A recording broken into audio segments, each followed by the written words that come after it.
अस्सलामुअलैकुम वरहमतुल्लाहि वबरकातुहू।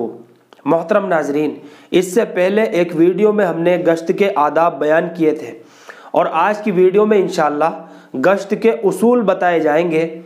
यानी गश्त के अंदर किन किन उसूलों को ध्यान में रखना चाहिए, गश्त करने के दरमियान किन बातों को ध्यान में रखना चाहिए और दावत व तबलीग के काम के अंदर गश्त क्या अहमियत रखता है, वो सारी बातें इंशाअल्लाह आज की वीडियो में बयान की जाएंगी। अल्लाह से दुआ है कि अल्लाह मुझे भी और आपको भी इन सारी बातों के ऊपर अमल की तौफीक अता फरमाए।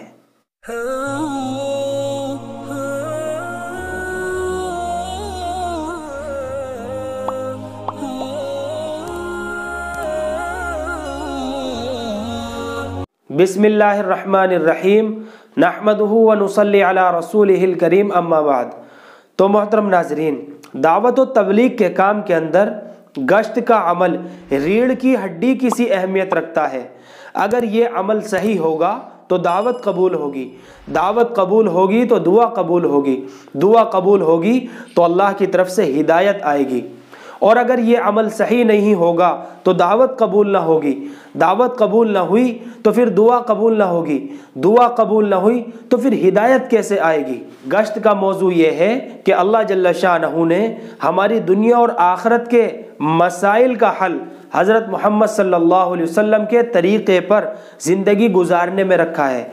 उनके तरीक़े हमारी ज़िंदगी के अंदर आ जाए, उसके लिए मेहनत की ज़रूरत है। इस मेहनत पर बस्ती वालों को तैयार करने के लिए गश्त के लिए मस्जिद में जमा करना है। नमाज के बाद ऐलान करके लोगों को रोका जाए। ऐलान कोई बस्ती का बाअसर आदमी करे या इमाम साहब कर दे तो ज़्यादा मुनासिब है, या अगर वो हमारे साथियों को कह दें तो हमारे साथी कर दे। और ऐलान इस तरह से करना है कि अगर गश्त असर की नमाज के बाद होता है तो फिर ऐलान इस तरह से करें कि दुआ के बाद सभी हजरात तशरीफ़ रखें, इंशाअल्लाह गश्त होगा। और अगर मगरिब की नमाज के बाद गश्त होता है तो फिर ऐलान इस तरह से करें कि बाकी सुन्नतों और नवाफिल से फारिग होने के बाद सभी हजरात तशरीफ़ रखें, इंशाअल्लाह गश्त होगा। फिर गश्त की अहमियत, कीमत और ज़रूरत बताई जाए और गश्त के लिए तैयार किया जाए। और जो तैयार हो जाए उनको खूब अच्छी तरह गश्त के उसूल और गश्त के आदाब समझाए जाए कि अल्लाह के ज़िक्र के साथ चलना है, हमारी निगाहें नीची होनी चाहिए। और ये भी बताए कि हमारे तमाम मसाइल का ताल्लुक़ अल्लाह जल्ल शानहू की ज़ात आली से है। इन बाज़ारों में फैली हुई किसी भी चीज़ से हमारे मसाइल का ताल्लुक़ नहीं है। गश्त करते हुए निगाह किसी चीज़ के ऊपर ना पड़े, ध्यान किसी चीज़ के ऊपर ना जाए। अगर हमारी निगाह किसी चीज़ के ऊपर पड़ जाए तो वो मिट्टी के ढेर मालूम हो। अगर हमारा दिल इन चीज़ों की तरफ फिर गया तो हम जिन भाइयों से मिलने के लिए जा रहे हैं, हम जिन भाइयों से मुलाकात करने के लिए जा रहे हैं, उनका ध्यान और उनकी तवज्जो हटाकर उनका दिल अल्लाह की तरफ कैसे फेरेंगे। कब्र का दाखिला सामने हो कि मरने के बाद इसी मिट्टी के नीचे हमको जाना है। सारे साथी मिलजुल करके चले और एक साथी बात करे, और कामयाब है वो बात करने वाला जो मुख्तसर बात करके सामने वाले भाई को तैयार करके मस्जिद भेज दे। और बात इस तरह से करनी है कि देखो भाई, हमारा और आपका जो मिलना हुआ है ये अल्लाह की मोहब्बत के लिए हुआ है और ईमान की निस्बत से हुआ है, क्योंकि हम सब ने कलमा पढ़ा है, ला इलाहा इल्लल्लाह मुहम्मदुर रसूलुल्लाह सल्लल्लाहु अलैहि वसल्लम। इस कलमे को पढ़कर हम सब का यकीन है कि पालने वाली ज़ात अल्लाह की है, नफ़ा नुकसान देने वाली ज़ात अल्लाह की है, इज़्ज़त का देना, ज़िल्लत का देना, मौत व हयात का देना, बीमारी का देना, शिफा का देना, सब अल्लाह ही के हाथ में है। अल्लाह का गैर, अल्लाह के बग़ैर कुछ नहीं कर सकता, और अल्लाह अपने गैर के बग़ैर सब कुछ करने पर कादिर है। इसका यकीन हमारे दिलों के अंदर आ जाए। अगर हम अल्लाह के हुक्मों पर और हज़रत मोहम्मद सल्लल्लाहु अलैहि वसल्लम के तरीक़ों पर ज़िंदगी गुजारेंगे तो अल्लाह राज़ी होकर हमारी दुनिया भी बना देंगे और आखिरत भी बना देंगे। हम सब की ज़िंदगी अल्लाह जल्ल शानहू के हुक्म के मुताबिक और हज़रत मोहम्मद सल्लल्लाहु अलैहि वसल्लम के तरीक़े पर आ जाए, उसके लिए मस्जिद में बड़ी ईमान और यकीन की और फ़िक्र की बात चल रही है। हमारे साथी इकरामन आपको लेने के लिए आए हैं, आप हमारे साथ चलें। अगर वो भाई नमाज भी पढ़ चुका हो तो भी उसे तैयार करके फौरन मस्जिद में भेज दे। ज़रूरत हो तो आगे नमाज को भी मस्जिद में जाने का फौरी उन्वान बना ले।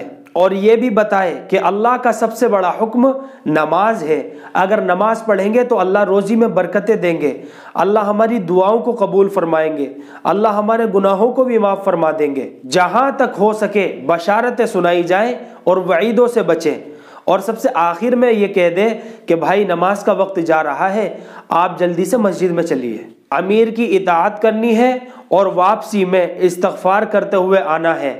اب آداب کا مذاکرہ کرنے کے بعد دعا مانگ کر کے چل دے۔ گشت میں 10 آدمی جائے اور مسجد کے قریب مکانات پر گشت کر لیں، اگر مکانات نہ ہو تو پھر بازار میں گشت کر لیں۔ جماعت میں زیادہ سے زیادہ آدمی ایسے ہوں جو گشت میں اصولوں کی پابندی کر لیں، اور مسجد میں 2-3 آدمی چھوڑ دیں۔ اگر نئے آدمی زیادہ تیار ہو جائے تو ان کو سمجھا کر مسجد میں مشغول کر دیں۔ نئے آدمی 3-4 ساتھ میں ہوں اور ایک ساتھی مسجد میں بیٹھ کر اللہ جل شانہ کی طرف متوجہ ہو کر دعا ذکر میں مشغول رہے، اور ایک ساتھی استقبال میں کھڑا ہو جائے تاکہ وہ آنے والوں کا استقبال کرے، اور ضرورت ہو تو پھر وضو کروا کے ان کو نماز بھی پڑھوا دے، اور ایک ساتھی آنے والوں کو نماز تک مشغول رکھے۔ یا پھر جو ہماری جماعت محلے کے اندر، بستی کے اندر جو گشت کرنے کے لیے گئی ہے، جب تک وہ جماعت ہماری گشت کر کے مسجد میں نہ آ جائے تب تک ان ساتھی کو مشغول رکھے، جس کو ہم درمیانی بات کہتے ہیں۔ دنیا میں آنے کا مقصد سمجھائے، زندگی کا مقصد سمجھائے۔ 40 یا 45 منٹ گشت ہو اور نماز سے 7 یا 8 منٹ پہلے گشت ختم کر دیں، پھر اس کے بعد سارے ساتھی شریک ہو کر کے تکبیر اولا کے ساتھ نماز ادا کریں۔ جس ساتھی کے بارے میں مشورہ ہو جائے وہ دعوت دے اور یہ سمجھائے کہ اللہ جل شانہ کی ذات عالی سے اگر تعلق قائم ہوگا تو دنیا اور آخرت میں کیا نفع ہوگا، اور اگر اللہ جل شانہ کی ذات عالی سے تعلق قائم نہ ہوا تو پھر دنیا اور آخرت میں کیا کیا نقصان ہوگا، وہ ساری باتیں سمجھائیں۔ جیسے اس خط کے شروع میں 6 نمبروں کا تذکرہ کیا گیا ہے، تو ہر نمبر کا مقصد، اس کا نفع اور اس کی قیمت اور پھر حاصل کرنے کا طریقہ بتایا جائے، اور بالکل سادے انداز میں بیان ہو۔ اس سے انشاءاللہ مجمع کی سمجھ میں کام آئے گا، اور اس کی ضرورت بھی محسوس کرے گا اور سمجھے گا کہ ہم بھی سیکھ سکتے ہیں، اور ہمارے ساتھی بھی جم کر کے دعوت میں بیٹھیں اور خوب محتاج ہو کر، متوجہ ہو کر کے بات کو سنیں۔ جو بات کہہ رہا ہے اپنے دل کے اندر کہے کہ ہاں یہ حق ہے اور سچ ہے، اس سے دل کے اندر ایمان کی لہریں پیدا ہوں گی اور عمل کرنے کا جذبہ پیدا ہوگا۔ 3 چلوں کے لیے جم کر بات رکھی جائے اور اس کے بعد نام لیے جائیں، پھر اس کے بعد چلوں کے لیے وقت لکھوائے جائیں، اور پھر جو ساتھی جس وقت کے لیے تیار ہو جائے اس کو قبول کر لیا جائے اور اس کا نام بھی لکھ لیا جائے۔ مطالبہ اور تشکیل کے وقت محنت ساری دعوت کا مغز بنتا ہے۔ اگر مطالبوں پر جم کر محنت نہ ہوئی تو پھر کام کی باتیں رہ جائیں گی اور قربانی وجود میں نہ آئے گی تو کام کی جان نکل جائے گی۔ دعوت دینے والا ہی مطالبہ کرے اور ایک ساتھی کھڑا ہو کر کے نام لکھنا شروع کر دے۔ نام لکھنے والا مستقل تقریر شروع نہ کرے بلکہ 1-2 جملے ترغیبی کہہ سکتا ہے۔ پھر مجمع میں آپس میں ایک دوسرے کو تیار کرنے کو کہا جائے۔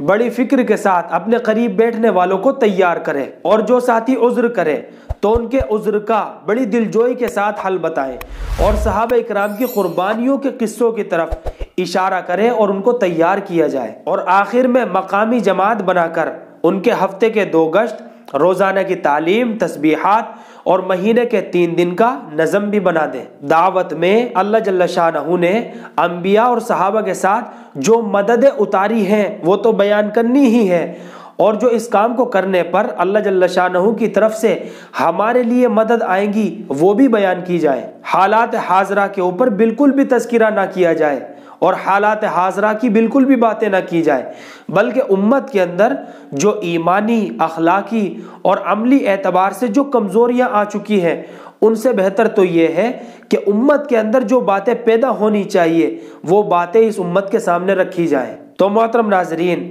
یہ گشت کے اصول تھے جو مختصر طور پر میں نے آپ حضرات کے سامنے بیان کیے ہیں۔ مجھے امید ہے کہ آپ سبھی حضرات نے ان کو بخوبی سنا ہوگا۔ جہاں تک ہو سکے اپنی مسجد کے گشت کو مضبوط بنانے کی فکر کریں۔ اللہ ہم سب کو عمل کی توفیق عطا فرمائے۔ فقط والسلام۔